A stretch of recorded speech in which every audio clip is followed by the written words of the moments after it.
border bring out her arsenal, in attacking or in taming their activities and to bring back, peace to such communities or state as a whole. It also now tells neighboring states like Adamawa, for instance, those states that you don't have to go to sleep. You don't sleep with your eyes closed. If your neighbor's house is on fire, if you see your neighbor's bed on fire, you pour water on yours. So that's exactly the point. So it is not for us now to go to bed, sleep and snore. It is for us to also sleep and, of course, think of the next thing or how we can safeguard, our borders, especially those communities that are very close to Taraba State. For instance, Tongo. You know that Tongo already has 1 or 2 reports of kidnapping activities and other criminal activities in those areas, because those areas are also very, thick and tight for some of these activities to happen. So let's start thinking of measures to put in place in these border areas to help us tame the activities where it is and be able to handle them. And going forward, all of these things is going to be a story. And for still talking security, for those security operatives that already are having recorded successes, it's not because you recorded success in Zamfara means you just relax and say yes, we're winning the war. It means more intense fight. It means more brutal actions, and that is it. So that at the end of the day, we know that if this area is safe, the other part of the country is where you need to face. And gradually we're going to as it's often said that the best form of attack is offense.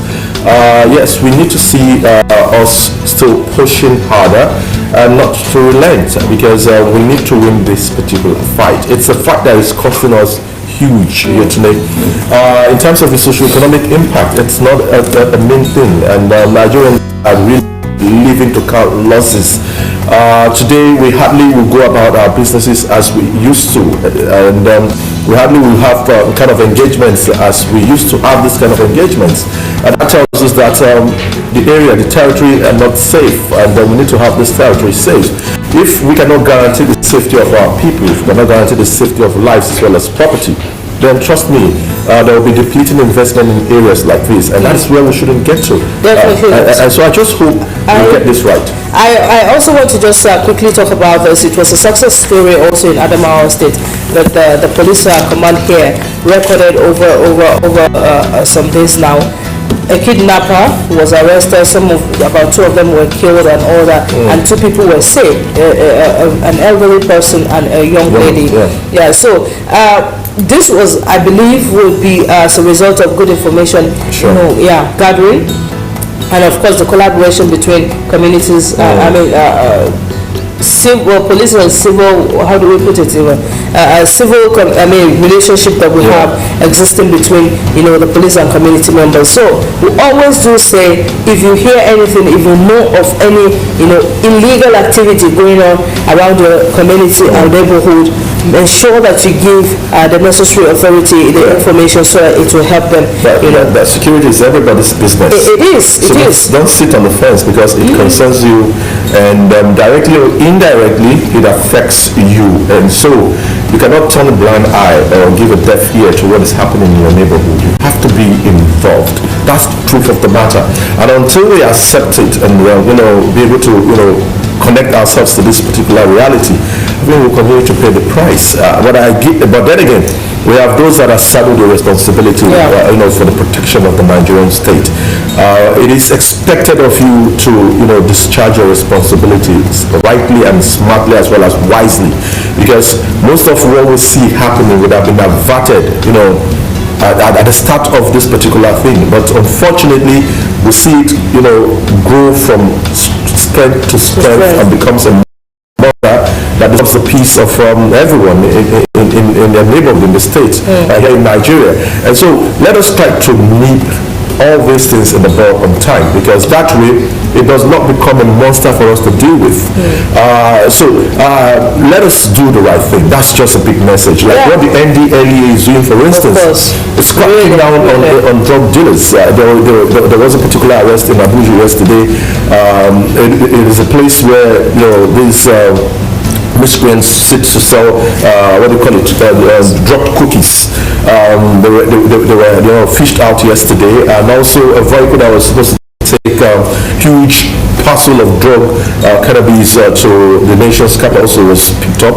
That tells you that these personnel are not sitting and wait for these things to happen. So they are on it, they are on top of it, and so we need to commend them. And for everyone that is doing what he or she should do, we salute you, we salute your courage. This is what we want to see in Nigeria. Let us be actively involved. You enlisted into these services for the protection of life and property. You signed an oath. That oath is not for you to come and sit down and watch what happens as they degenerate.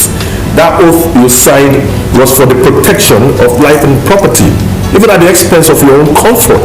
Sure. Because no one forced you. You signed this thing willingly. And that is why you see there's a lot of conversation around the kind of recruitment processes that we have in Nigeria. There are many persons who, as a result of there is no job, just find themselves in that.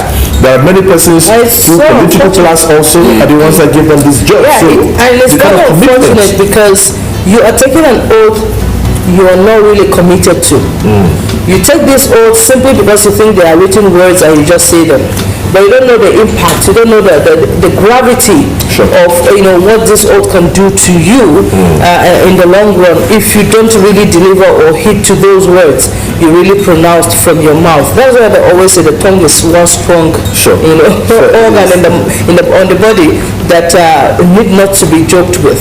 But most of the times we only take oaths, we recite, even the national pledge, we are pledging on a daily basis. We do that even at every function, whether official function, we pledge. Do you know what it means to pledge? It's just a ritual now, isn't it? But we don't really, we don't attach seriousness to all of this. We think it's just, they're just mere words, and we go do our thing. Trust me, do you know we have one of the world's powerful anthem ever?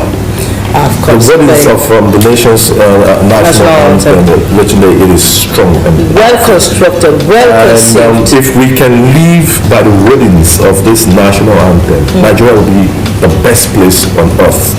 But unfortunately, we just recite like a popular chorus, which many Nigerians will maybe hear one of these popular artists perform.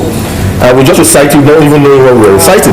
There are many persons who just mumble the words. Who cares? They don't even know the words. Don't know what to say. Is it I pledge to Nigeria, my country? So I pledge, and then there are others who just pledge because... I don't want to sing the popular national anthem being sung when we're in primary school without knowing the words.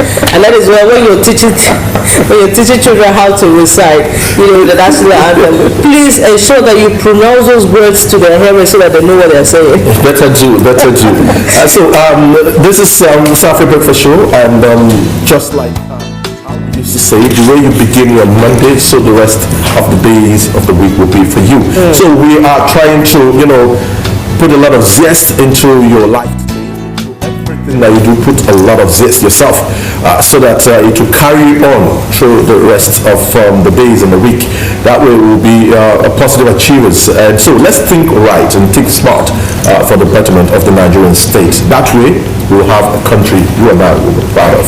So I was actually looking at and it's so interesting that this is happening, and more or less we are in such an era again because a lot of people are still enslaved. Okay, let's tell you what happened. Slavery. Let's tell you what happened in 1835. In 1835 in Brazil, slaves staged a rebellion in Brazil to end slavery. And the Malay revolts, that was what it was called, was instrumental in ending slavery in Brazil in 1835. Most of why I said it relates to who we are, the society we are in right about now, because there are still people who are enslaved. There are still people who are captured and turned to slaves because you have to do what you're expected to. Modern slavery. So, well, let's end it. There are different forms of modern slavery. There is labor slavery, there is still human trafficking, and there's a lot of deprivation that is ongoing. So all of this can amount to what we tag as slavery. Well, let's tilt our attention to somewhere else. 1946. If you remember this date very well, it has a global significance. You find out that that's the moment the United Nations was carved out. The United Nations General Assembly passed its first resolution. Resolution 1 was passed to found the United Nations Atomic Energy Commission, or as the UNAEC. That happened way back in 1946. So that is a law that frowns at the nation state that take to, building atomic weapons. We don't need this right now globally, and that was why there was a crackdown on Iraq then when Saddam Hussein was in power and all of that. So let us shift away from that. Okay, well, I don't know how we can shift away from it because it's a reality. We're still talking security situation in the country. Can we shift away from that, Isaac? It technically could be possible. Yeah, but we're not talking atomic bomb creation and how with the right engagement, with the right negotiations, all of this is possible. Okay, we'll talk about the possibilities of ending security situation in the country with Dr. Lionel Rawlings. We'll talk about some of the gains and of course challenges we're still faced with in a country like Nigeria when it comes to security problems. Okay, today is the International Day for the Commemoration of Education. We'll have a conversation around this, how we can make education more functional. I'll be joined by a non-governmental organization that will be, charting the course for us here in Adamawa State with the activities and how we hope to change the narratives. We'll learn more about that. And that is one tool that can end whatever situation you have in a country going forward. So we're also going to have our permanent features of Saturday Breakfast Show. Punchline is there. Your comments on our Facebook page. We also will have reviews of major headlines on some national dailies in the country today. All of this will be coming your way when we return from this. By the way, I know we're going to have some highlights. I know we're going to talk football, and I don't want to risk. This is just a final chip. By the way, if you are not going to be at home to watch this, you can follow us on YouTube. We're live on YouTube. You can watch this program on YouTube. Go to Gotel TV live and join the conversation on that platform. Okay. That is if you're on if you're on transit, if you're mobile, you can sit in the comfort of your houses to watch us live on TV. So we'll take a quick break. When we come back, we'll have a newspaper review on for you. Stay with us.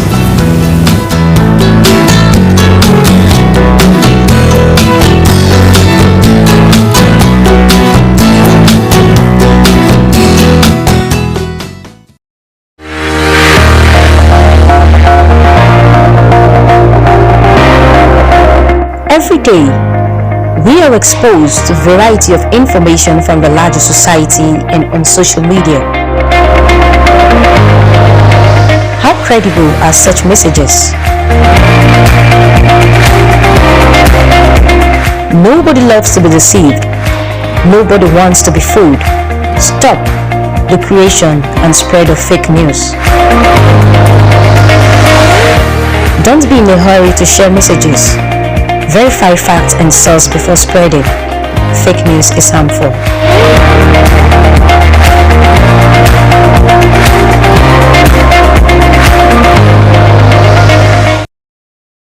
This is Ikolo Community, and this is Otana Community.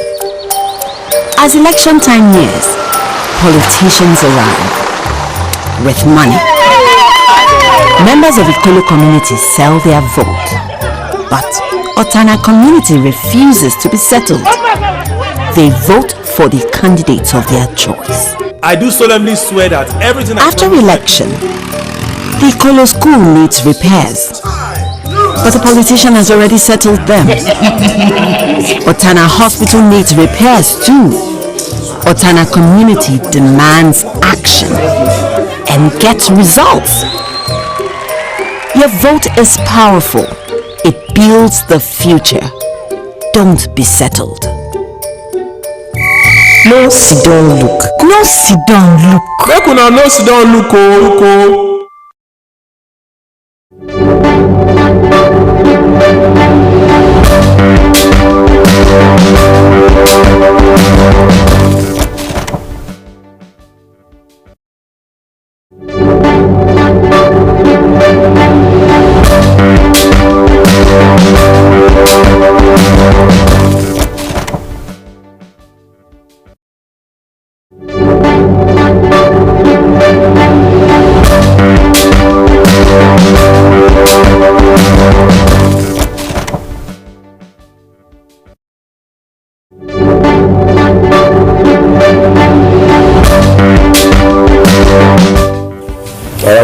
You're welcome back. This is Safi Breakfast Show, and on the Monday morning, the 26th day of January, and the 24th day. Why am I fast with this fast? Yeah, so whatever the count is, I think it's a good one. Yes, it's the 24th day of January. Yes, it's time for us to take you through the front pages of Select National Daily. And as always, we have our reviewer, and our reviewer for today is Andy Emmanuel. He is the correspondent of the Guardian newspaper here in Yola. So Andy, very good morning. Thank you so very much for joining on the program. Yes. Yeah, thank you. You have lots of energy this morning. What's the secret, despite the defeat of the Super Eagles yesterday? Well, the energy, I'm a local farmer, so I need the energy to make on my farm. So you're not a football fan? I'm not just a football fan. I'm a sport writer. I know. And I predicted Super Eagles going out.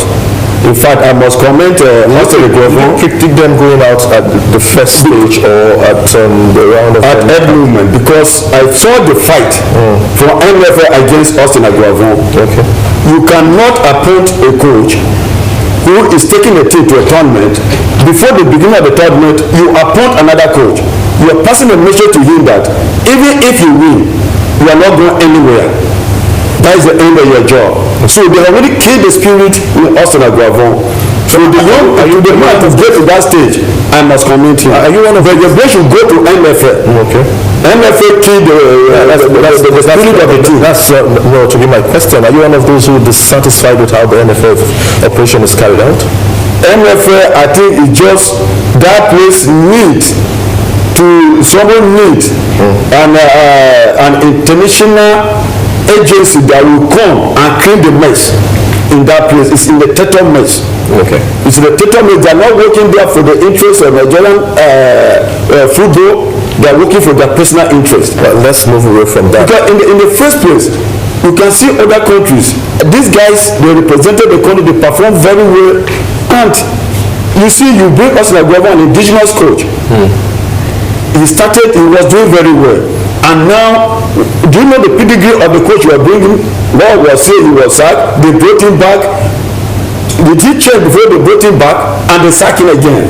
Well, Andy, so it is I expected the National Assembly, the chairman of sports, to look into that glass house. The glass house is a wood house. It's not a glass house. Okay, all right. It's a wood house. Let's begin the review of the papers this morning. The Daily Trust will be our first point of call. Let's find out what the Daily Trust newspaper have to offer today.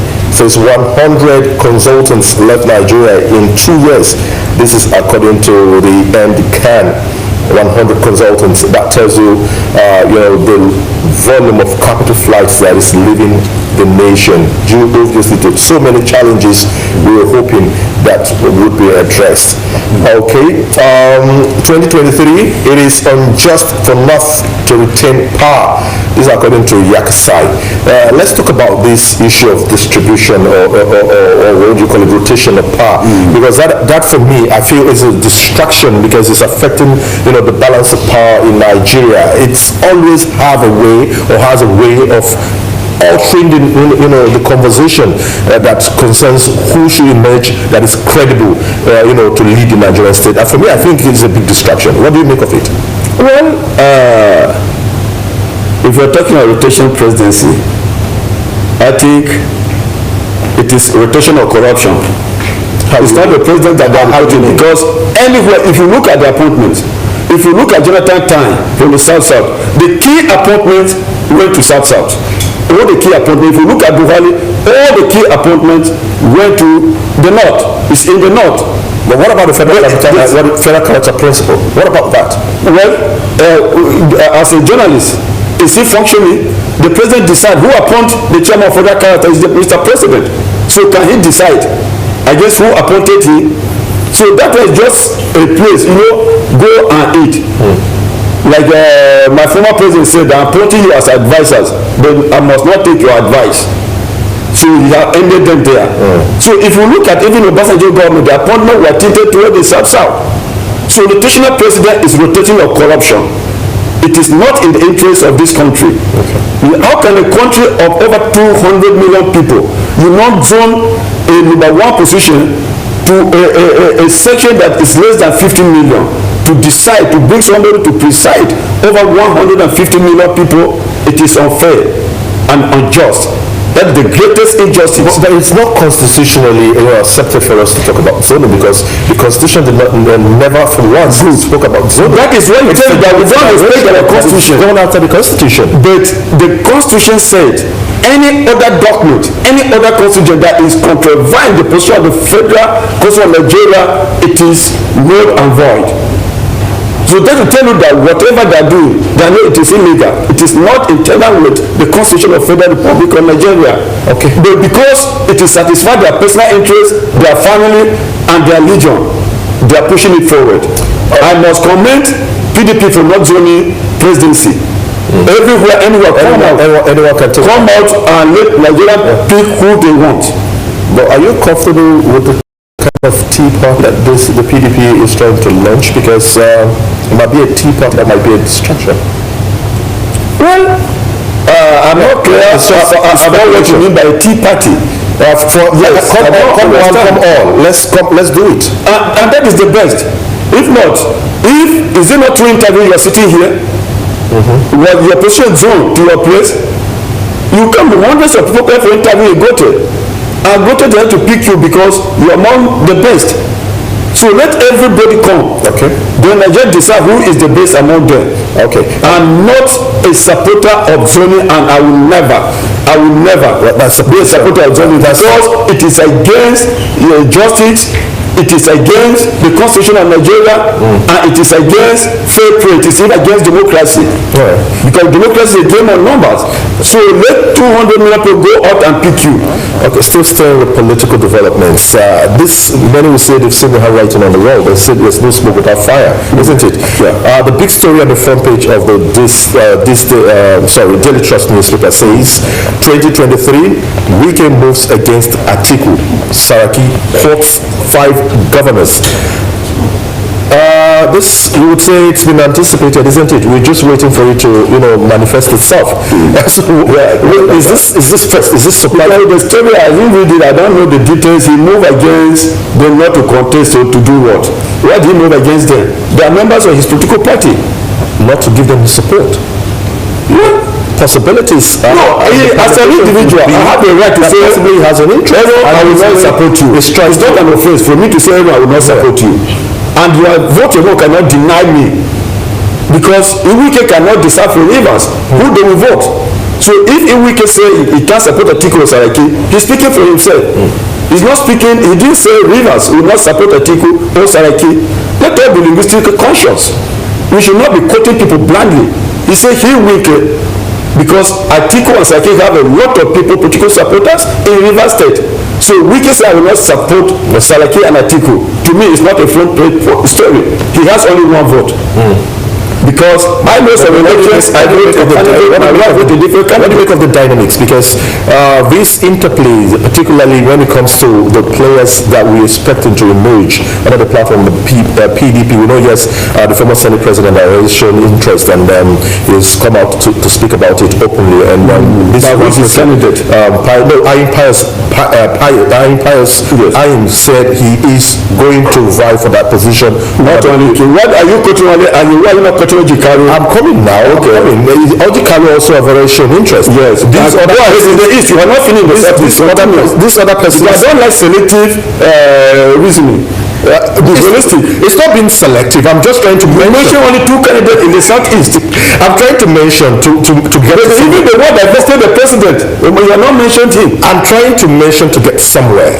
Okay. These other persons have been mute for a while, and now we're seeing Wike's position, climbing top to give us a different, perception as to what will happen going forward in the People's Democratic Party. Yes. Do you consider this a position that would be highly contentious in the PDP? That's why, as a political reporter for over 2 decades, I will tell you today, even in 2019, we did not support Atiku.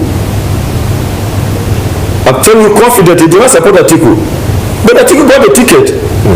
So I don't know why you are organizing a media trade fair for Wike in this case. To me, I consider it's a media trade fair. You are trying to advertise him politically to come and exhibit his political importance. So I don't think Atiku political career and Saraki is not tied to Wike. It is tied to Nigerians. At this level, it ties to members of the People's Democratic Party. It is not Wike. So we should stop organizing media trade for politicians. All right. Okay. That's just the opinion. That's basically where I was trying to drive you to. Yes. And then you were sounding a little bit. Okay. Let's see what the nation newspaper have to offer this morning. Conflicting rulings. NBA yet to take action on lawyer. No asset on the price, says Amcon, and there's a writer to that. EFCC didn't arrest Kuru. 2022 Oyetola challenges opponent to obtain form. Okay, yes, that's another off-season election, and there's going to be one interesting off-season election, isn't it? Yes. We have a sports story here. Says Eagles poor tactics costs a loss to Tunisia, says Okocha. Remember JJ Okocha? He's from the Super Eagles yesterday. He's in the Tunisia. APC. Why we won't call NEC meeting before convention? Right, says state excos for inauguration February 3rd. And then there's a bit of issues around some states congresses that were conducted. So it's still not over yet concerning the All Progressives Congress. The classes are not started. You say you're going to have a national convention by February 26th. Yes. And you say you not called an ESCO meeting. So what is there? Exactly. It means the national leadership of the party is even afraid of its own members, because still top notchers in that political party are saying no, that date is not sacrosanct. And with this statement, it is very clear that controversial convention may not take place, because this is the time the party need to meet and fashion out, iron out all those gray areas that are going to have a successful national convention. But now they are saying they will not. You see, no matter there's a lot bothering around the All Progressives Congress. No, even from appointing an executive officer, a sitting governor, as a national caretaker, is another issue. So the party has tied itself with irons. I don't know the panobita that will come and broke the chain. Okay. Because the party is already tied down. Even by the appointment they have made. Don't they have other people that will be chair that office? The man is presiding over a very serious state, a state invaded by Boko Haram, Yobe State. And now you say he should be steering a ruling party. I don't think it's the same leader who said that Nigerians today can sleep with their eyes closed. and many Nigerians But at the weekend, took a swipe on him. That why did you say Nigerians can't sleep with their eyes closed when the situation is a bit dicey in most part of the country? So the party. Let me have you speak to what concerns every one of us as Nigerians. These are party issues. Okay, yeah. The issue of subsidy. Every party should concern me because it produces the leader. Yeah, but this one concerns which affects us directly now. This one affects us directly because it's a product of another leadership that is in power, and we'll be having this, back and forth over this particular issue. Should it be or not be? Should we remove subsidy or not remove subsidy? Subsidy, labor intensifies mobilization for protest, and Ryder says planned action unnecessary, says the federal government. What government should do by TUC. If you follow some couple of days back, you understand that there were queries to know whether or not the government intends to go ahead with the subsidy removal, as credited to what the Minister of Finance did say, that by June or July, thereabout this year, the subsidy regime might end. And the Minister for Information, Lai Mohammed, was a bit not too sure whether that comments, the President did take that position, and then he says he's going to do a bit of, talking here and there with the people that matters to know the position of the President on this. Timothy Silva yesterday was quoted to have said that subsidy regime continues. And the most interesting aspect is this, Andy. We know that in the 2022 budget, there's no provision for subsidy. So where do we stand on this one? Now that Labour is giving us a position that they would or might protest against this. Yes, thank you. This issue of subsidy, I keep asking myself last week, is it a spirit? Subsidy was removed under Jonathan. So subsidy has been removed under Buhari twice. Why is it that subsidy has been removed, the subsidy will find itself back? Is it a spirit? Is subsidy in Nigeria a spirit? This administration will remove subsidy, the next Buhari will remove subsidy twice, and still we're discussing on subsidy. And as you rightly said, it is not in the 2022 budget. The 5,000 they said they will give it to how many Nigerians? They have started processing because they started calling people, go and do update this and that. That means to them they have already removed it for them to start sharing the subsidy money. Because I believe with the verification they are doing, the 5,000 people, 5,000 naira. I think they will pay Nigerians. 14 million, over 10 million Nigerians. Yes. And they are going to spend more. They were spending about 150 million. Isn't this an allegation that they started the process already? They have started because I have friends, very close friends, that they applied and they called them some 2 days ago. They have done it in Adamawa here. And I know about 5 centers they are doing it. If you can send your reporter out, after that will tell you go to this center, they should go to this center, they should go to this center. They are doing subsidy verification payment. So evidently it's telling us that it will happen. Yes, and there is nothing that will stop it. There's nothing. That is nothing from what I started since last week. I think Thursday, they started the verification on Thursday, and they will continue. It will end I think Saturday this week. Okay. So whatever Labour is trying to do, I think they too are trying to get there because Labour under the present leadership has not been effective. I will say it and I will repeat it everywhere. Indictment. Are you not sounding a bit? I'm not indicting. If you say indictment, it means I'm arranging a false allegation against them. I'm only telling you what the Labour will tell you. What strike as Labour under the present leadership of MSC is effective and bring positive result to Nigerians. Can you quote one? They will just sit there, make noise. What happened behind the closed door? We don't know, and that ends. Nigerians so far, they pay transport high. They pay for food stock very high because of the so-called artificial labor strike. At the end of the day, we go back to what government want to do. So of what effect that what has happened on so many occasions? There is one too many increases now as we speak, and if this is left to the hands of free market economy, we know that the I think what Labour is supposed to do, Labour like the state now, it is to mobilize Nigerians, not just members of the NSC. Yes. They should use their own office to mobilize Nigerians, other unions, like now Nigerian students and other organizations.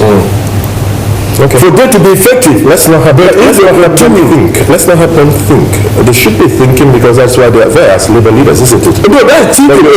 It's something suggestive to them. That's what I'm yes, yes, I'm their member. So I have the right to suggest to them. Okay. I'm a member of this, so I should suggest to them. All right. They need us for them to succeed. It's out of place. Let's head on to the Punch newspaper, shall we? And then see what stories, of interest to us there. The Punch newspaper, from the very top, 5G deployment gets boost. CBN gives telcos forex priority. That's a story you can get on the inside page of the Punch newspaper today. In other news, which is a big story, Electoral Act Amendment. Bill bars voters from contesting candidate's certificate in court. Okay, this is yet another twist. Yes. I don't know where this is coming from. I think this is an aspect that has been silent. They never said anything concerning this. But let me read it right. I say only co-contestant at primaries can sue on candidate certificate credentials. Ex-INEC director speaks. New provisions will be challenged. The National Assembly can't masquerade those seeking office, says senior advocate Nigeria. This is interesting, Andy. And it's not interesting. It's the most shameful aspect of the Electoral Act Amendment. It's not interesting. Something that's very shameful to the nation. Don't say it's interesting. No, something interesting. It makes an interesting conversation. That's what is interesting. It makes something that happens interesting conversation because it will tear apart a lot of views, thoughts, as well as suggestions on this particular matter. That's where I'm coming from. This amendment has already inducted them. It shows that they had someone that could have had certificate scandal, a lot of them. So the amendment is to protect them because, for example, me and you, we cannot sue them. Yes, and they want our vote. So how can you vote somebody you cannot sue when you discover that it's a fraudulent human being? If I can vote for you, I can sue you. Because when I discover that you present false document and I wasted my vote on you, that alone qualified me legal to sue you because you lied to me as a voter. So when you lie to somebody, it's a criminal offense, and that person can take the judicial action against you. So what do you make of the fact, because someone once said that we this role cannot even stand the test of the judiciary. Let me speak a bit. It says we put in a lot of emphasis on the issue of direct primary. Yes. It is a 158-page document. Yes. We've not looked at other aspects of the document. We've been made to know about one aspect of the document that is a bit outrageous. First, I can say the National Assembly ambush Nigerians, but they will not succeed with it. In other countries, this amendment before passing was supposed to publish in all national dailies. It was supposed to publish at least not less than 5 national dailies. That is for 30 days before the bill are passed into law, so that Nigeria will go through it, look at it, and people will pick up issues. But they did not even tell us what and what section this and that, and that is what some people were complaining about the indirect primaries. This is not a practice in Nigeria. It's never been a practice in Nigeria. Okay, but the practice of taking public funds is lawful. But the practice of telling Nigerians what we want to say that. I'm not saying that. No, I asked you a question. It's a rhetoric question. I didn't ask you. I don't want to answer. It's a rhetoric question. I'm not expecting any answer from you. You can see the recent report on the present setup on the acquiring arms for the fight of Boko Haram. Is that is fine. Somebody taking billions of naira that meant to buy things to fight, defend the territory of the country. So when you're talking about being lawful, is that one lawful? So I'm not asking you for any answer. There are no twists. So all these things they are doing. They sit in that leaking house and take the straight that will not stand the test of time. Okay, let's gloss over. When the sun or our judiciary shine on that law, can I get a minute from you? Let's just gloss over the Nigerian Tribune, if the director can get that up on screen, so that people might see what's on the Nigerian Tribune. Ekiti 2022, APC can't win without Southern candidate. This according to Bami Sile. PDP aspirant wants National Working Committee decision on crisis. Yes, Wike is on top of this. 112 illegal refineries discovered in River State. That's due to his action in the year 2021. Court strikes out suit challenging legality of Benin-led caretaker committee. Back Supreme Court's validation of the committee. So I think this is trying to lay matter to rest, isn't it? Okay. Settled. Now, Nigeria's January bond issuance oversubscribed by 139 billion naira. This DMO. APC chairmanship aspirants under security scrutiny. Rider says president likely to get dossier under pressure to checkmate serving an ex-governors. Convention on acid test on Buhari's corruption war, South Group. Bala Buhari may join race. Another interesting stories that you may find on the front page as well as inside pages. Well, I'm not excited about the security screening of our politicians. After the screening, I don't know the documents they present. I don't know if you discover that those documents are fake. I will still go to court. They still go to court, so I'm not excited. This one, I think you can call it a Tea Party exercise. I will agree with you. Because after I don't know how they investigate, at the end of the day, the documents are still fake. Well, you're not there, so you wouldn't know exactly. All the same. So I think it is an exercise of futility. Thank you very much, Andy. Yeah, and always a delight to have you join us on the review of the paper. And, with some views that are a bit, I don't know to say. Yeah, let's just leave it at that, isn't it? If you try to padlock I am not padlocking you. Yes. Did I padlock you? Say no, I should not say anything. So you are trying to cage me. Never mind, Abdi. It's always an interesting fellow. I'm your guest, so you can decide. You can do all the amendment that should sit it till daybreak. Like I know he's the correspondent of the Guardian newspaper here in Yola, and with him we did a review of key headlines on some national dailies this morning. Thank you once again, Andy. Thank you. Yesterday we'll be waiting for you at the other end to connect with you on our Facebook page, as well as bring you updates on the COVID-19 moments here in Nigeria and the rest of the world.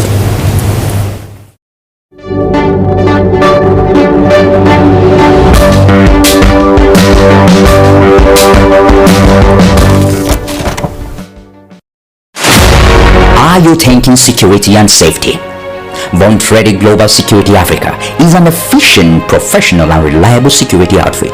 We offer our clients design and evaluation of physical security system, managing guard force, industrial corporate security services, hostage negotiation, executive VIP and celebrity protection, campus security and safety structure, anti-kidnapping strategies, escort management, private criminal investigation and training, plus general security consultancy. At Von Frederick Global Security Africa, we pride ourselves on honesty, discretion, integrity, providing a platform to mitigate crime, violence, and terrorism. Our office is at Architect Bello Ahmed Plaza, beside Federal Medical Center, Lamido Zubero Bypass, Yola South, Adamawa State. Think security and safety? Think Von Frederick Global Security Africa. Security. It is not just my business, it is also yours.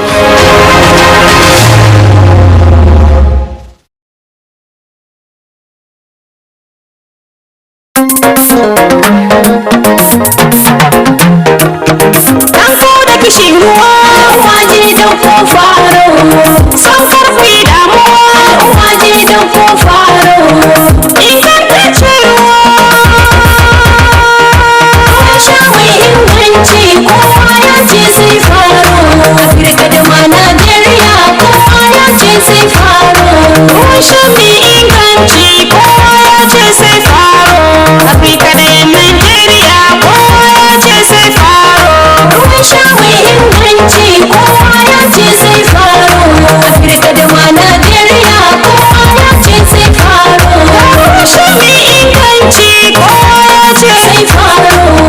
shani mai gani mun tantance sai faro ruwan sha a gurin tsafta faro da ce sai faro Afirka da ma Najeriya kowa ya dauko faro.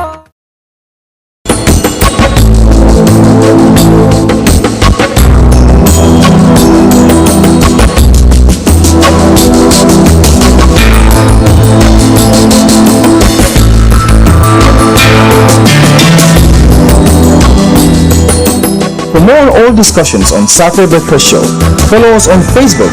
Visit www.facebook.com/Safia on TV Gotel.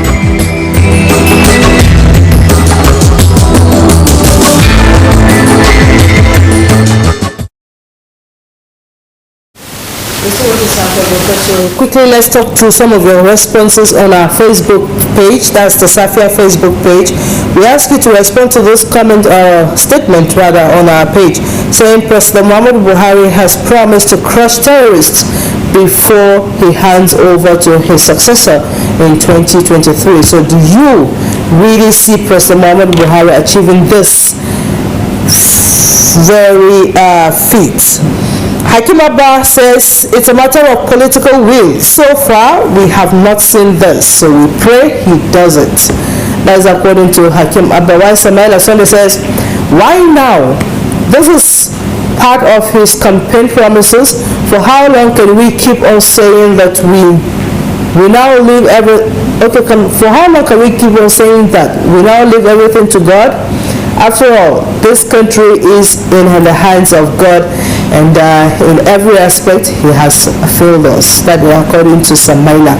Samaila is not really satisfied with the present administration. So Salih Said says he promised and failed. Well, and anything that he does now is not acceptable because he has succeeded in crippling Nigeria's economy. So we can't crush terrorists in this short period of time. I suggest he should just hand over his government, or rather step aside of politics. We need vibrant and committed actions and leaders who can stand firm to safeguard the lives and properties of citizens. Wale Ben says the president didn't make any effort to fulfill all his promises that he made during his campaign. Now, how can he fulfill this promise? Give him the benefit of doubt. Anna, I don't know whether this is Anna, but this one says this should be every president's first agenda, not the last, because a peaceful country is a developing country. This is just like promising someone fried rice when you've just served him fufu with a bad soup. This comparison is not good at all. God bless Nigeria. What happens? What brought about fufu and fried rice? Musa Isa says, to me, to fight and defeat terrorism by this regime of President Muhammad Buhari is under what? I don't know. Due to lack of stand by his words or stand for his words. God save us.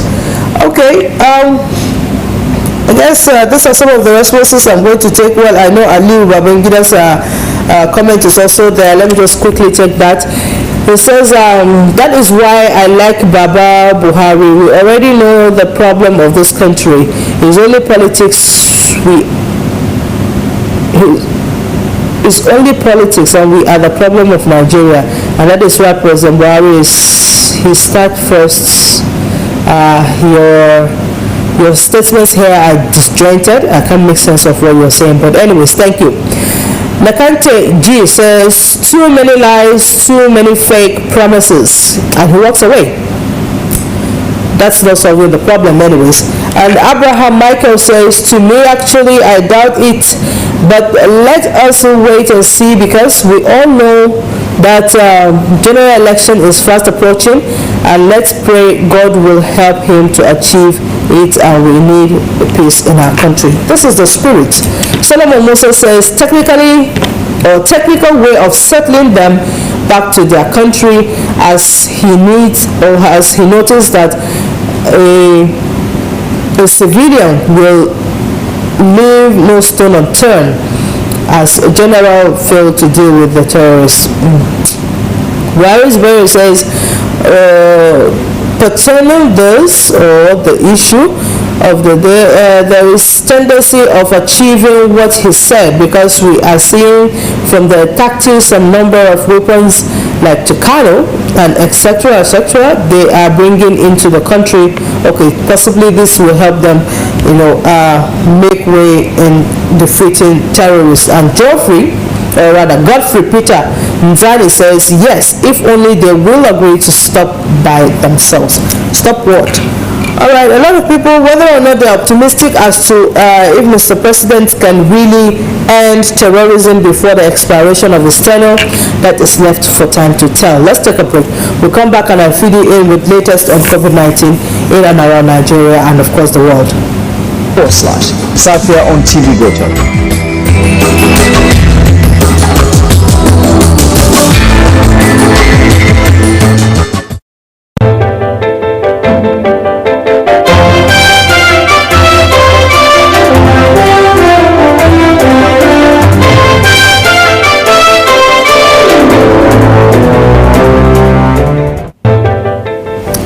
And for COVID-19 update, the new coronavirus cases in the country as at yesterday, the 23rd day of January, Nigeria recorded 228 new confirmed cases, and till date we have 225,187 cases of coronavirus in the country, while 408 cases have been discharged and 3,124 deaths have been recorded in the 36 states and the Federal Capital Territory.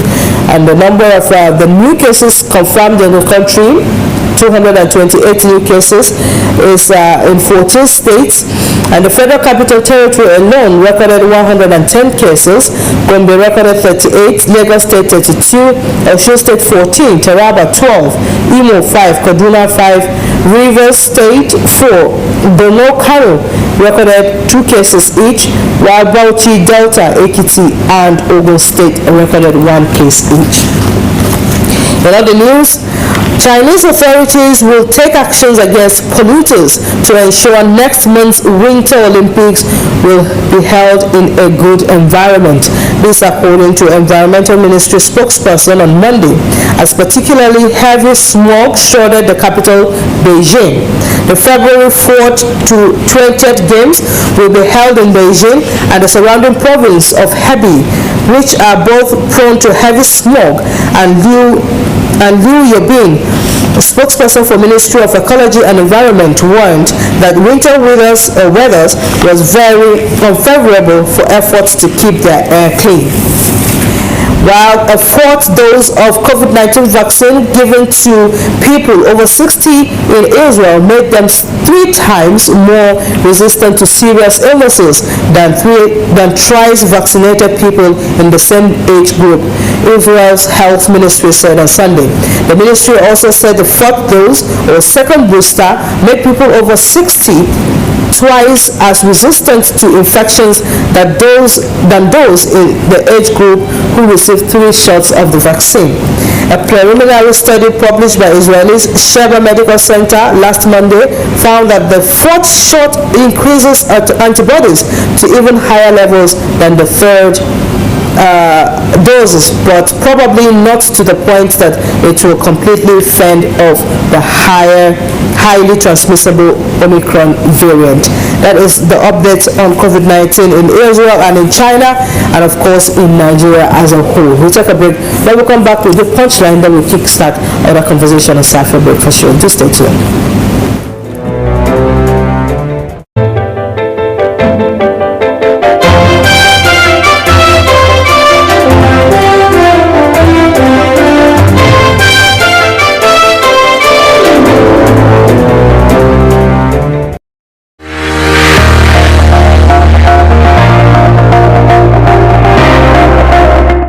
day, we are exposed to a variety of information from the larger society and on social media. How credible are such messages? Nobody loves to be deceived. Nobody wants to be fooled. Stop the creation and spread of fake news. Don't be in a hurry to share messages. Verify facts and source before spreading. Fake news is harmful.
Thank you for staying with us on Safi Breakfast Show. It is time for Punchline, our in-house editorial position we take on issues that border around a lot of things in Nigeria. So today, we'll be speaking to the all too talked about Electoral Act Amendment Bill that was, tabled to the president last year. Unfortunately, the president saw some gray areas, spotted these areas with so many concerns, and saw the need not to append his signature to that particular document, but rather returned the document to the National Assembly for them to take a look at it again and bring it forth when they are done with.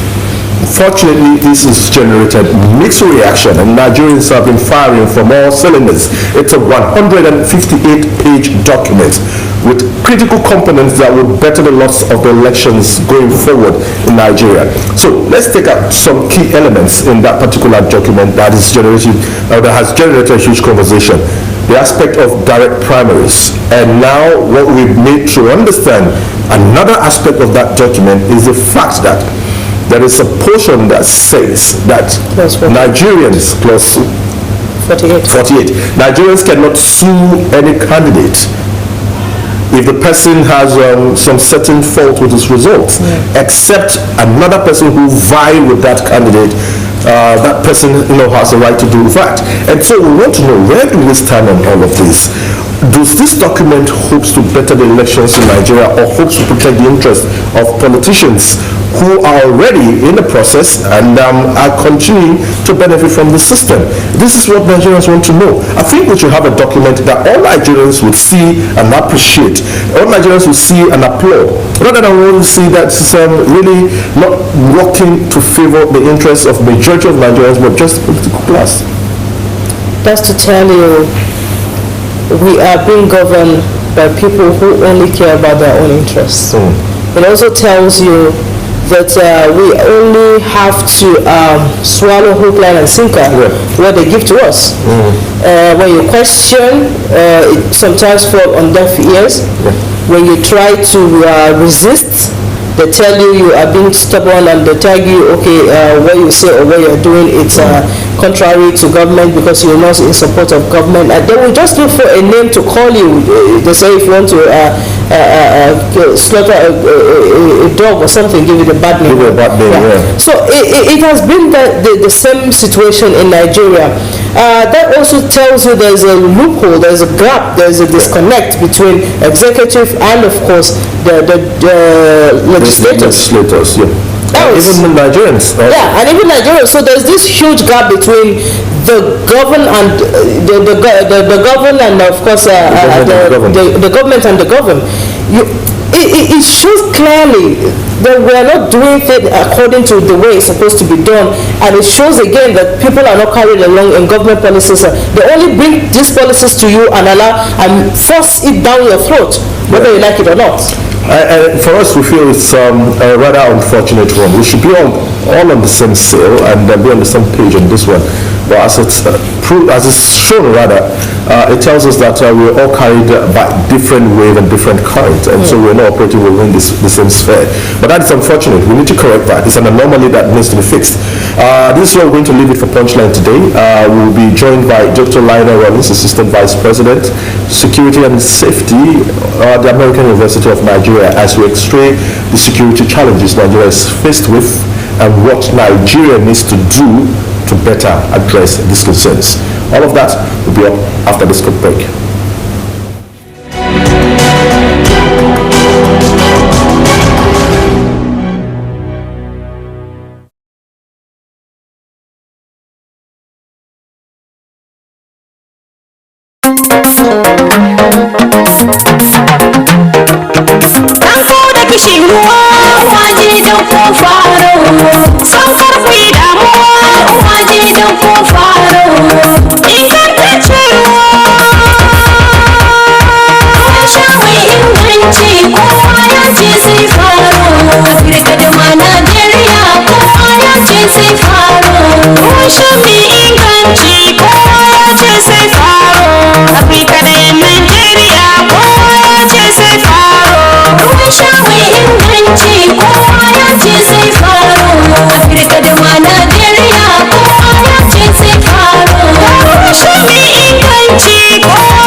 Every day, we are exposed to a variety of information from the larger society and on social media.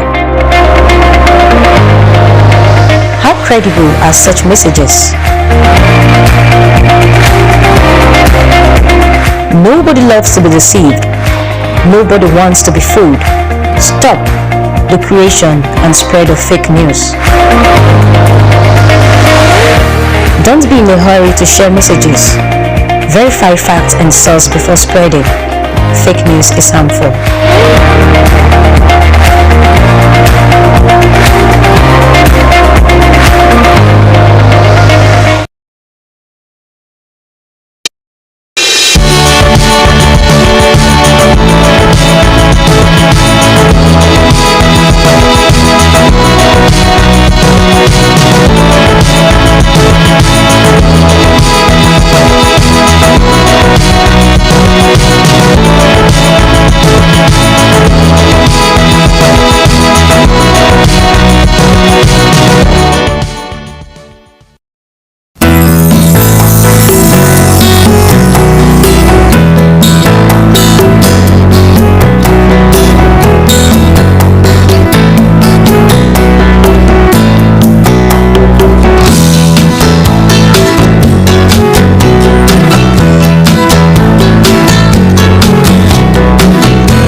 Evidently, Nigeria appears to be winning the fight against all forms of criminality, but is far from winning the war entirely, even as the nation continues to grapple with pockets of concerns across many states in the country. Despite the deployment of strategies, arsenals in combating the growing challenges of insecurity, apparently the activities of the proscribed bandits, now terrorists, is shifting location. And this, of course, forms a new concern for us as a nation. But what more can Nigeria do to better the lots of Nigerians by providing them with desired safety? This is what we have Dr. Lionel Wallace, Assistant Vice President, Security and Safety at the American University of Nigeria, joins us to talk about. Dr. Lionel, it is a big pleasure to have you join us on the program this morning. Good morning, Pocono Pepe. Pocono. Okay, let you know you have the right to respond to this now. Yeah, madam. Anyways, nice to have you join us again on the program this week. The same thing we did last week, where he said Pocono, and I said, okay, but I thought you would remember the response. You know, the jump. The only thing is, just remember the jam. And that does it, it settles it. No, you see, I don't want it to show off my linguistic skills. I know, I trust you. That is nice. Once again, it's a pleasure to have you. It's a pleasure. We have a lot to talk about again every week. Very limited time. Let's see what we can do and how we can utilize the limited time that we have. Yes. Talk to us. There is a new concern. Just 2 days ago, it was reported, bandit activities were reported in Gotel in Taraba State. What we've never learned of, we've never heard about that, but it is something that has become a source of worries for us to hear of attacks by bandits in Taraba State. What does this impression creates in your mind? Does it tell you that due to the bombardment we hear that is currently ongoing in Zamfara, Katsina, as well as Sokoto, these guys are shifting grounds or what? Remember I told you that not so long ago that these people are going to be running away from the northwest and they're going to be going places, and that some of them will even come back to Taraba and Adamawa, and they will just come back with money that they receive from the kidnapping activities. Once they get here, they just blend right back into the community. And if you ask them, hey John, where were you? I haven't seen you in a while. He said I was in Lagos working, or Abuja. No, they're criminals. They're coming back home. They don't want to be a part of the bombardment, so they come here. And when they run out of money, then they start doing the same things that they know how to do best. Earn some money. And earn some money because they're broke. They don't have the money to spend. So this is exactly what is happening. You know, again, it's like the illness of the body. When you treat it, hey, it goes to the other side of the body. Now that they're getting a bombardment from the military, the air ground team is bombarding and attacking them. They have to run. Now, if they're running and getting to the new location, they're attacking. What message are they trying to send? Because even in southwestern Nigeria, there was a concern some couple of days back when they said bandits have said shifting ground to even to the southwest. What message are they sending, therefore? Well, they're not trying to send any message. They're trying to do what comes natural. The most natural thing to do is to run. Survival instinct? Survival instinct. And then when you go to wherever you go, when you run out of money, the next best thing to do what you know what to do best. Rob and kidnap. And that's what they're doing. But the good thing is those people are running from the northwest, who are running into the southwest. If they got flushed out of that forested region that is so huge and so vast, if you run down into the south, it's easy to flush you out. First of all, those people down in the south, they're very territorial. They know who you are. You don't talk like them, you don't look like them, you don't walk like them, you don't smell like them. You're easily picked out. They're easily picked out. And as the way it goes right now, if you are not a member of their clan, then you're an outsider, then you're highly suspect. So if I were them, I wouldn't run and go down in the south at all. That's the worst place to run. Just go home where you came from. Home? This is the second time you're mentioning home. How do we know they're actually coming? Yeah, no, coming back home, or how do we know they are from this part of the country? Well, we don't know, but the people who live here knows. If I move into a neighborhood in Karawa, they know I'm not from Karawa. If you move from wherever you live and go to Jos, the people from Jos know you're not from there. You will have a unique way of figuring out who the outsiders are. Nigerians can spot an outsider like that. So it is those people who spot these foreigners, or I shouldn't say foreigners, these outsiders who are coming in, they don't say anything. And they see things, but they never say. This is high time we go back to, if you see something, say something, because this is now the time when people are running helter-skelter and they're running back. Collective, participation of the people help in managing the kind of security situation that we have. That is a bit fluid, and when you try to do a study of the state of matter that we are faced with in terms of the different forms of insecurity, you find that it's different stuff for different folks depending on the locations where you're coming from. How do you think Nigerians can be a part of this issue of security? It has gotten to the point where everybody is in on this now, should be in on this. This is not just about the police and the military. This is Nigeria.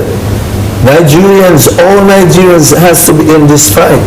And the best way is, like I said, if you see something, say something, information, pass it on. You see a strange man who you've never met before moving to your neighborhood, he's acting strangely. You may ask, what is strange? Well, you don't see him, but you hear him coming in at 2 and 3 and 4 in the morning. He leaves at 5, or he sleeps all day, he works at night. Maybe he has a night job, we don't know, but these are things that you need to pay attention to. He has a nice car, he's wearing nice clothes, nice jewelry, but he doesn't have a job. He doesn't work. Yeah. Then these are questions that you, the people who are listening, need to ask yourselves. But how can Nigerians ask this question? Because of the fear of the unknown. Because we have instances where Nigerians would report issues, and the next thing is they're attacked for divulging information or possibly wanting to know about certain developments that is a bit rather not too familiar to them.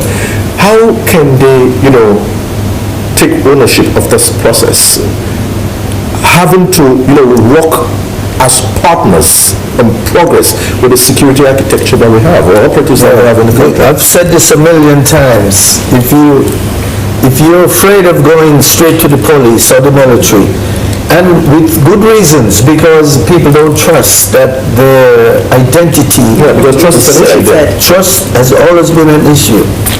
Go and see your bishop or your imam. Tell them. Like people like Bishop Ramson and all those guys who's becoming our next. Tell them. he's a security conscious man, and he will be happy to go and meet the commissioner of the police or the brigade commander and say, this person, one of the people in my church has told me that this, for a fact, that this is what's happening, and this person might be somebody you might be interested in talking to. Your identity is kept secured unless the bishop or the imam divulge that information. So you don't, and people, this is what they do all over the world too. Just like in America, you probably will never get to see the commissioner of police. Sure. You will never get to meet him. But if you have a lever in through the religious sector or the business people, they can get that information up to him. So is the same things happening here? It can be done.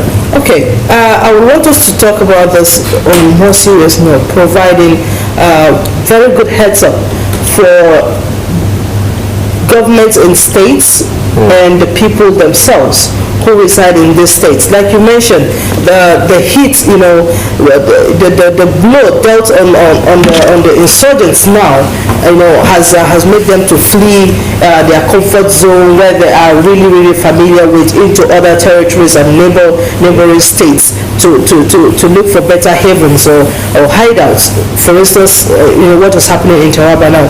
What do you have to tell, you know, the governments in those states to look out for in order to keep their people safe, to keep their states safe from, you know, these external bodies that are not welcome in their communities? The government just have to get some political will. There was a guy, another bandit, similar to Turji. His name is Dan Gotel. Dan Gotel is just as vicious as Turji, your friend, and all he does... We're not referring to the business merchant known as Dango. No, not Dango. So let's not get that wrong. It's just a nickname. Everyone knows that he goes to mosque every Friday, and he has his own special place where he sits. The government knows that, everybody knows that, but he's never apprehended. But we know he's kidnapping people, he's a bandit leader, but nothing has ever been done. So what do you expect? If the government isn't doing anything, what should the people do? I mean, the people can't arrest him, they'll be heading into trouble. So the government need to work and show some seriousness, whether it's the state or the federal, somebody need to do something. But the good thing is the bombardment that they're receiving is disintegrating them, it's scattering them. Even ISWAP now is running wild, and they don't know what to do. They know that many of the people are captured or killed, or surrendered. Now they have to go and recruit little boys, you know, child soldiers, which is such a terrible thing to do, because by doing that, it shows that they are weakening day by day. But talk to us in terms of the strategy that has been deployed. It is one thing, yes, to do the aerial bombardment. It is another thing to mop up the scattered forces. So what would you say to that regards as to what the military as well as other, you know, parts that is part of this particular engagement should do? No, they're doing the right thing right now. It's the air-ground team. They call it air-ground operation. They drop the bombs, and the bombs drop all over. They target people. And then when the bombing stops, these guys start running. And when they run right into the hands of the soldiers. And that is why they're able to surrender. That's why they're getting killed, and that's why they're getting captured. So whatever it is they're doing right now, they need to continue to do that. Because the bandits are running, ISWAP is running, Boko Haram is splintered because when Shekhar was around, he didn't leave a successor, he didn't name one, he didn't train anyone to succeed him because he didn't trust anyone. So when you cut the head off of a snake, the snake still wiggles, but he doesn't know where he's going. That's what's happening to Boko Haram. ISWAP is listening to ISIS in Israel telling them what to do. So things are getting better. It's just that every time we do one step forward. Yeah, and that is the concern. And the reason why Yechino was trying to be a bit emphatic on what action should be taken with particular reference to, the reports of bandits attack in Taraba State. And we know that Taraba State is a very volatile state. If you recall the Thief Jukun crisis, yes, that was a massive crisis that still going on. Can be taken advantage of by these particular bandits. And so in terms of, since we've seen the red flag, because already now the red flag has been shown, I think that there should be steps taken to curtail or nip this in the bud on time. No, you're absolutely correct. And if we don't do it, it's going to become more volatile. And what has been happening in the past, as what happened with Boko Haram, we wait until several years later it became a problem. The same thing with the bandits, we waited and languished, then it became a problem. So they better pay attention to this and make sure it doesn't start to escalate into what you said, Jukun, Tiv, and before you know it, other ethnic groups join in to support this and support that. Whereas if they don't do something right now, it's going to escalate. But we don't... Something is going to do that. Yeah, we never take action, take immediate action. We wait until it becomes a problem. Then we lament. Okay, well, we cannot wish for a better deal, but for state governments to also, collaborate with the federal so that we can all handle all of these situations as expected, as we and the people need to be a part of it. Dr. Lionel, always a delight to talk to you on a Monday morning. I love that rose gold and blue. Okay, you radiate from yellow. From yellow. Shifting. He still loves blue. That's why he's wearing, a jacket with a touch of blue. We'll see you again next week. Anyways. Thank you very much. Thank you much. All right, join us after the break for more on Safia Breakfast Show. We'll be right back.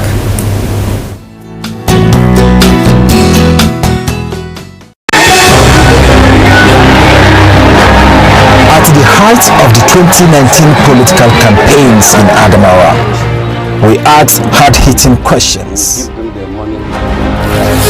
Years down the line, we'll take you to Dogiri, the seat of power, Government House Yola, the hub of policy and decision-making.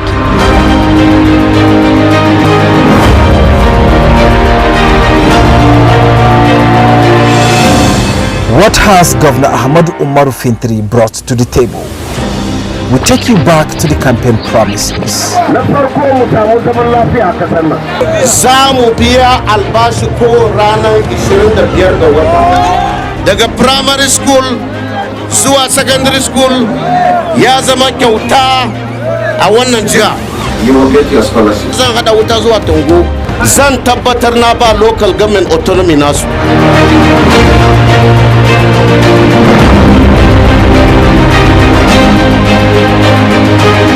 What are the deliverables, tangibles and intangibles?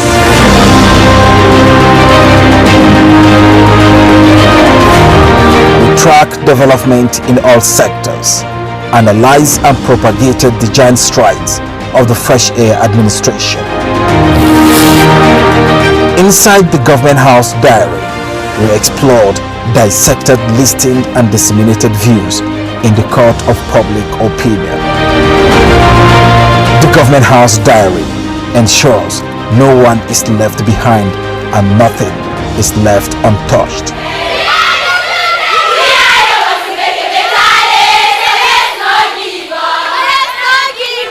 Watch out for the Government House Diary with Sharif Al-Hassan on TV Gotel, ATV Yola and Fresh Air Online TV.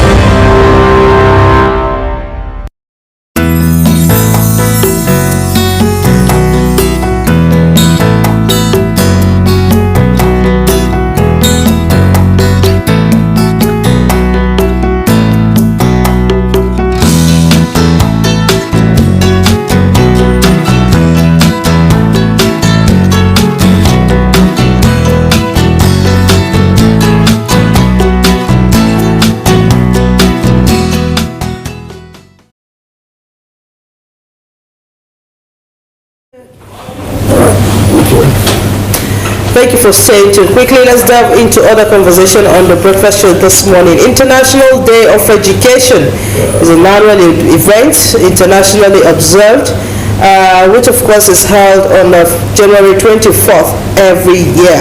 today being January 24th. And it is a day dedicated to education to enlighten people on human rights and, of course, public good and public responsibility. So the United Nations General Assembly thought it wise to always use the 24th of January to mark the International Day of Education and to celebrate the role of education in peace building and development. We're going to be talking to the quality of education we have and, of course, other vital ingredients that could help our education system in the country. We're being joined by Bishop Ransom Stephen, Horn of Hope Vision for Peace and Community Development. He is the founder, and he, of course, will be telling us how far they've gone and why he decided to speak on International Day for Education. Bishop, thank you very much for joining the program this morning. Thank you. A very welcome morning, and welcome to you this morning. Thank you for being a part of the program today. Thank you. Education. I know, Bishop, you said you want to talk on a couple of things, but before we delve into the conversation proper, let me just allow you to speak on one or two issues that you wanted to talk about. The football, I know you said you want to talk about it. As a Nigerian, nobody can take that away from you. I know you're disappointed. Disappointed. We performed extremely well. The first, in the group stage, we did the first three games we did, and we were all watching with expectation. We were high in spirits, and then we had the boom. It was a very great disappointment. We lost out. Very unfortunate. Anyways, that's just... Is that something we could have done better? Yeah. That's the angle I like us to look at, because we've lost. We've gone home now. I think one of the great... We were overconfident. Because the games played earlier we did very well. So our players, our star players, were overconfident. When the game started, we can see that we had greater advantage. Yes. But somehow, you can see that because of that overconfidence, at such a critical time like this, even one of our stars was given a red card, committing an offense that is unheard of in football. We lost out. Well, I think the passage should be accurate. The passage should be accurate, and then people shouldn't be selfish, keeping the ball to themselves when you are flanked on both sides with, your opponent. So all of these things, and then this overconfidence has brought us to where we are now. It tells me you played little football. I try. So let's just get back to why you joined us on this program. We're talking about an international day. It's International Day of Education. Key. According to the United Nations, there's a worrisome statistics. It says today 258 million children and youth still do not attend school. That tells us that this is something obviously we need to be worried about. Here in Nigeria, the number is way above 10 million out of school children, and this is made worse with the kind of crisis that we are faced with. Attacks here and there that is displacing a lot of persons who do not have opportunities to gain access to education. Before we talk about the significance of Day and how your NGO steps in to bridge the gap, tell us a bit more about your NGO and why you chose to focus on education as a priority area for the humanitarian job you're doing. Okay, thank you, Ero. Thank you. I'm passionate about society. When you see you have privileges, you enjoy some privileges at some point, you begin to think of how to give back to society. You see poor people around you. You see out of school boys and girls. And they're out of school for no reason of theirs. Begin to think of something. We do formal education, we're all schools. We brought in several of these children to be on full scholarship, some of them up to university level. As we speak, there are people in the boarding house that enjoy full scholarship. Children of widows, orphans, and all of that. And you are grateful to the Lord that you can do such things and all of that. Secondly, as I travel outside of this shores of this country, you see that churches are given to charity. They do a lot of charity. You see people have nursery schools that are free. Nobody pays anything. They call it corporate social responsibility. So here, I am passionate about doing something. We began by reaching out to widows. We began by paying school fees, giving food to people and all of that. And then suddenly with the crisis we had, stretching up to 2015, where our church, as a member of the AUN API, Adama Peacemakers Initiative, our church was one of the food distribution points. And one of those times I wept, seeing how people were scrambling for food, for no fault of theirs. Then we registered the NGO, 2015. And then when we had opportunities of looking for and enrolling out of school in Shelly, we decided to go apply it and we got it. Okay. So that was our first experience working in several communities in Shelly local government, 2015 to 2017. Before we now moved on to Borno, where we had over 10,000 within 3 years. And that gave us an award for, as the best. That's the plaque that we see there. Yeah, the best NGO on education. Many thanks to FHR 360, USAID, VIABO, and Save the Children. So we're grateful to them. So I'm passionate about helping people get on their feet. Yeah, thank you. All right, now let's talk about this International Day specifically. Your passion already speaks volume of how important a day like this is to you, to talk about education and what, how education can help transform the lives of people and in the long run, the lives of our communities and even countries like, developing countries like Nigeria. How much effort do you think we are not putting into education as a country? Because going by statistics, UNESCO also said 26% be given budgetary provision for education that we have never met as a country. Looking at the crisis, bedeviling Nigeria, from insurgency to other vices, even health-wise and other things, also hindering the school enrollment and all that. How much more do you think we are not, or rather, how much are we not putting into education to attain the heights we're supposed to attain? Well, we have enough of policies that can drive whatever thing we want to do in Nigeria. We have enough policies, but implementation is a problem. Education cannot function without good funding. The universities are in crisis with intermittent strikes, and then the children of the rich don't go to public schools. The schools are so worrisome. And then you come down the line. Why did you say it's so worrisome? Do we have anything to worry about the departure where the kids of the rich don't go to public schools? It's a clear testimony that something is wrong with our public schools. And they are the ones that run the system. So that's so worrisome. You get sick, you go abroad. What happens to the low-level people that you lead? It's so worrisome because we implement, we have policies to drive the vision, but you discover that funding becomes, what is wrong with us? Who has done all this to us? I must tell you that in Borno State, in the communities where we worked, where you are only allowed to take in 50 and then they go through tests and all of that, only to discover that over 100 were scrambling to get into a class. At the time we had 90 classes of 50, 4,005.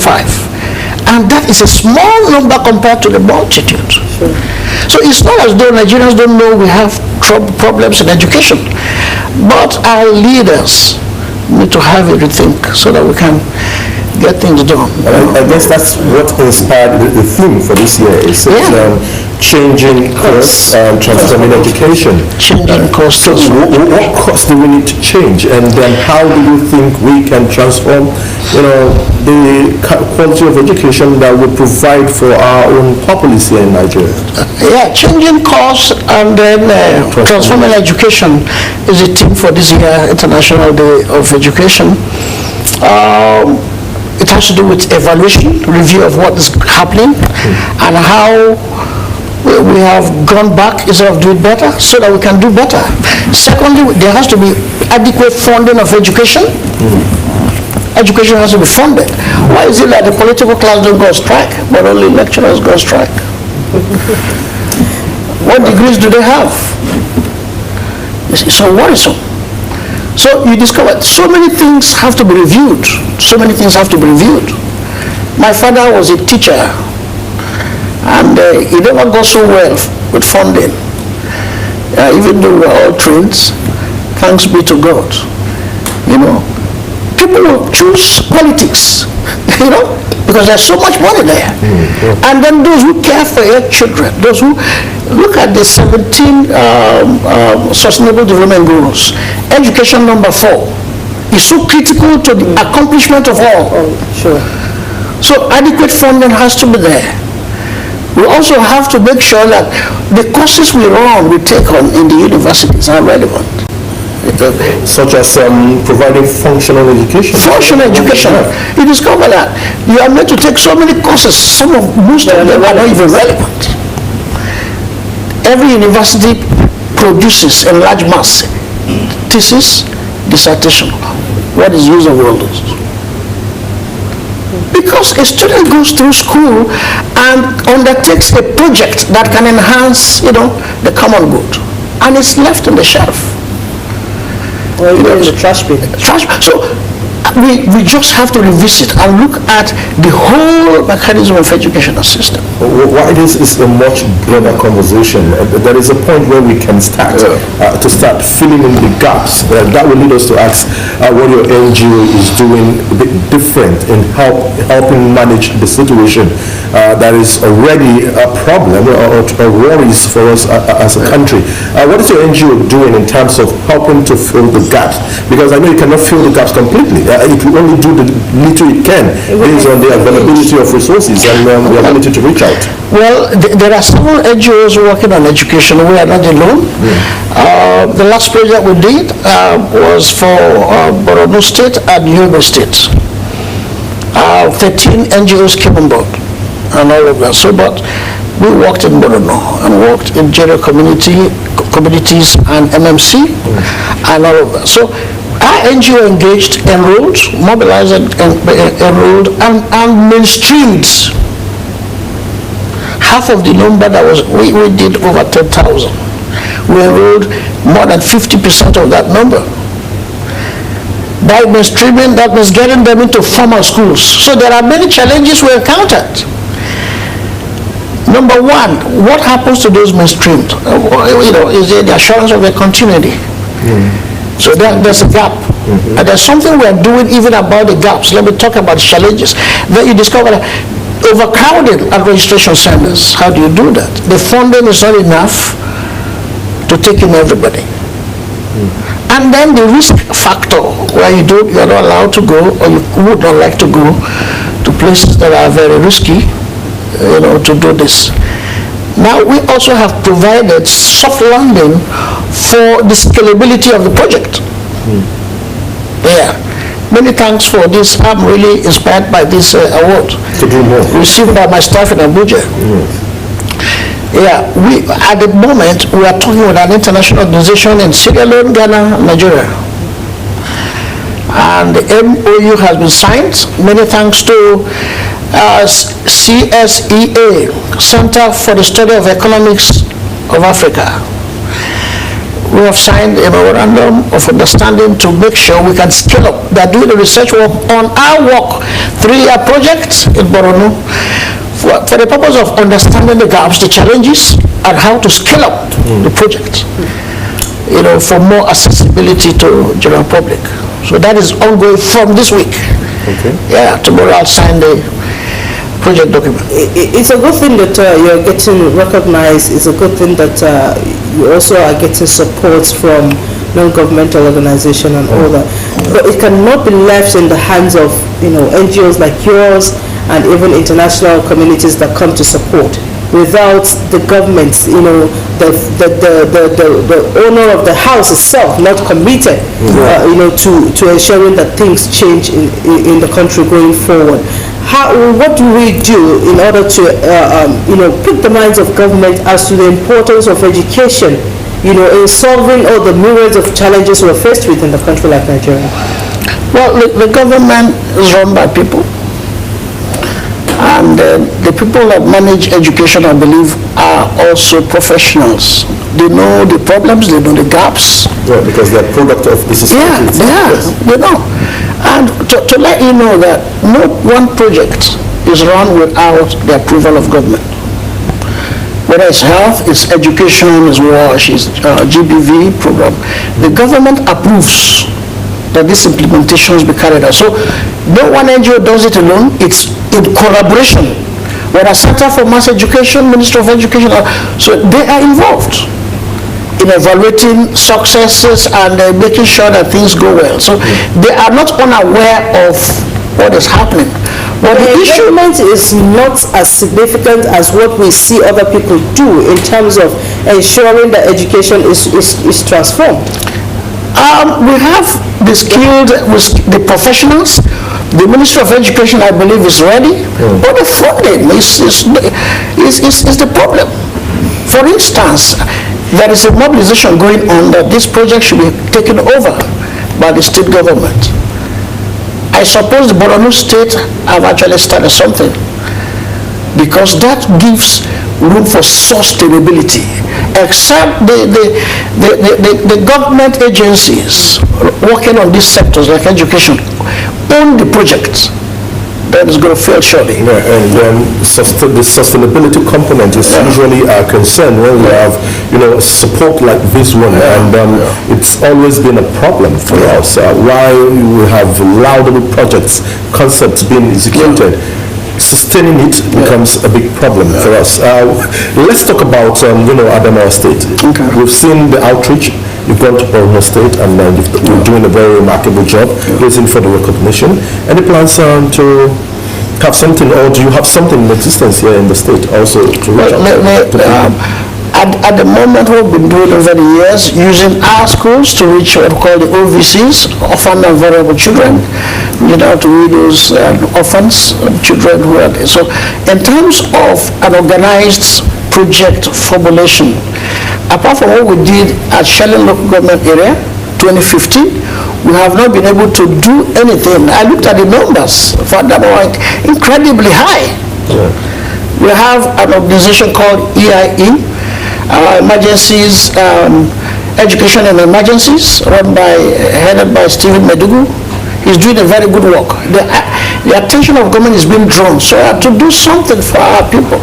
Let me tell you, because of our concern and obsession and passion in Borno State, do you know that even when the project ended, we had to set up 20 centers.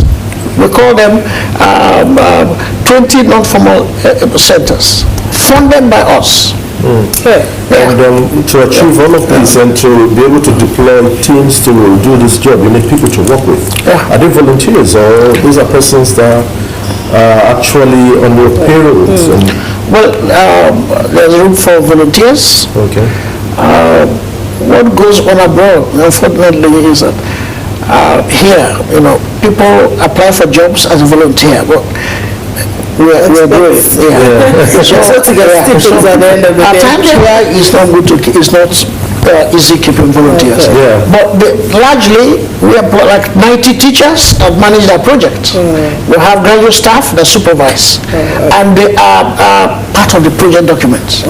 So the problem comes when the project ends. So, all right. Okay. Well, I think at this point we need to commend you and your NGO for a very great work that you're doing, and we hope you sustain this for the betterment of humanity. Particularly, our worries is the growing number of out-of-school children, little boys and girls. Thank you so very much, and wishing you all the very best. Thank you. Thank you, Mr. Thank you so much. Thank you. Well, then I think this is where we have to drop the anchor on the program today. We have to just draw the curtain here. And thank you so very much for being a part of the show today, Monday, 24th day of January. My name is Aaron Isaac. Do have a lovely day. Stay tuned for Gotel News at the top of the hour. I'm here Tunde Yoshida.